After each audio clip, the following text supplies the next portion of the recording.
کافی پرانی بات ہے کہ ایک بستی میں بہت مشہور آدمی رہتا تھا جس کا نام آزر تھا۔ اس کا کام تھا بت بنا کر ان کو فروخت کرنا۔ بستی میں سب سے بڑا گھر بھی اسی کا تھا۔ اس کے گھر میں بہت سارے بت تھے۔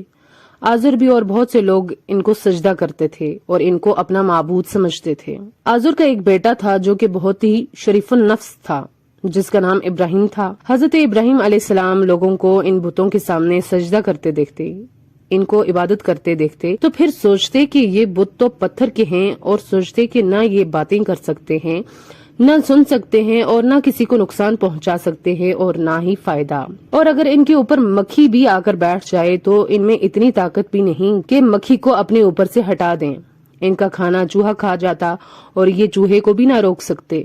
پھر سوچتے کہ آخر لوگ ان کو سجدہ کیوں کرتے ہیں۔ حضرت ابراہیم علیہ السلام ہر وقت اپنے آپ سے یہی سوال کرتے کہ آخر لوگ ان کو سجدہ کیوں کرتے ہیں، کیا وجہ ہے، کیا عظمت ہے۔ ابراہیم علیہ السلام اپنے والد سے کہتے کہ اے پیارے ابا جان، آپ ان بتوں کی عبادت کیوں کرتے ہیں، ان کو سجدہ کیوں کرتے ہیں؟ آپ ان سے سوال کرتے ہیں لیکن نہ تو وہ سنتے ہیں اور نہ ہی کوئی جواب دیتے ہیں، نہ کوئی فائدہ دیتے ہیں، نہ ہی کوئی نقصان، نہ کھاتے ہیں نہ پیتے ہیں۔ آزر کو اپنے بیٹے کی باتوں پر بہت غصہ آتا، لیکن آزر کے پاس اپنے بیٹے کی باتوں کا کوئی جواب نہ تھا۔ پھر حضرت ابراہیم علیہ السلام نے اپنی قوم کو نصیحت کرنا شروع کی۔ قوم بہت غصہ کرتی لیکن ان کے پاس بھی کوئی جواب نہ تھا۔ حضرت ابراہیم علیہ السلام کا دل چاہتا کہ ان سب بتوں کو توڑ ڈالیں۔ آخر اللہ پاک نے حضرت ابراہیم کو وہ موقع فراہم کیا جس میں وہ اپنی اس تمنا کو پوری کرتے۔ عید کا دن تھا، سبھی لوگ بہت خوش تھے۔ ہر سال لوگ عید کی خوشیاں منانے کے لیے میلے پر جایا کرتے تھے۔ اس سال بھی تمام بستی کے لوگ، بچے، بوڑھے، جوان، عورتیں میلے پر چلے گئے سوائے حضرت ابراہیم علیہ السلام کے۔ پھر حضرت ابراہیم علیہ السلام اس بستی کے بڑے بت خانے کی طرف گئے۔ اندر داخل ہوتے ہی تمام بتوں سے سوالات شروع کر دیے۔ بت جواب کہاں دیتے، آخر وہ پتھر کے تھے۔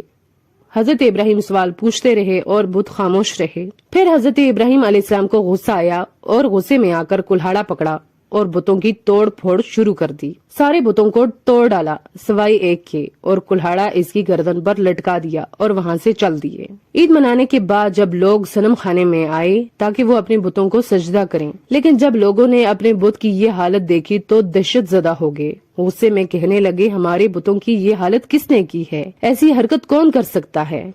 سب لوگوں نے کہا کہ یہ کام ابراہیم کے سوا اور کون کر سکتا ہے؟ ایک وہی تو ہے جو ہمارے بتوں کو برا کہتا ہے۔ جب ابراہیم علیہ السلام سے پوچھا گیا کہ ہمارے بتوں کا یہ حال کس نے کیا، تو ابراہیم علیہ السلام نے فرمایا، اس بڑے بت سے پوچھ لو، کلہاڑا بھی تو اسی کی گردن سے لٹکا ہوا ہے۔ لوگوں کو اس بات کا علم تو تھا کہ یہ پتھر کے بنے ہیں، نہ سنتے ہیں، نہ بولتے ہیں اور نہ چل پھر سکتے ہیں، تو یہ باقی بتوں کو کیسے توڑ سکتے ہیں؟ بہت سوچنے کے بعد لوگ بولے کہ اے ابراہیم، تم تو جانتے ہو کہ یہ بولتے نہیں۔ تو پھر ابراہیم علیہ السلام نے کہا، تو پھر تم اسے کیوں پوچھتے ہو؟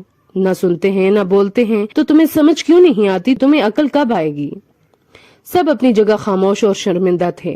لوگ اکٹھے ہو کر کہنے لگے، اب کیا کیا جائے؟ ابراہیم علیہ السلام نے بتوں کو توڑا اور ان کو ذلیل کیا۔ لوگ آپس میں مشورہ کرنے لگے کہ اس حرکت پر ابراہیم علیہ السلام کو کون سی سزا دی جائے۔ آخر یہ طے ہوا کہ حضرت ابراہیم علیہ السلام کو آگ میں جلا دیں اور اپنے بتوں کی مدد کریں۔ پھر اس پر قوم نے عمل شروع کر دیا۔ بہت بڑی آگ جلائی اور حضرت ابراہیم علیہ السلام کو آگ میں ڈال دیا۔ اللہ تعالیٰ نے ابراہیم علیہ السلام کی مدد کی اور آگ سے فرمایا، اے آگ، ابراہیم علیہ السلام پر ٹھنڈی ہو جا اور سلامتی والی بن جا۔ اور ایسا ہی ہوا کہ آگ ابراہیم علیہ السلام پر ٹھنڈی اور سلامتی والی ہوگی، اور لوگوں نے اپنی آنکھوں سے دیکھا کہ ابراہیم علیہ السلام کو کوئی نقصان نہیں ہوا، بلکہ وہ آگ میں خوش اور صحیح سلامت تھے۔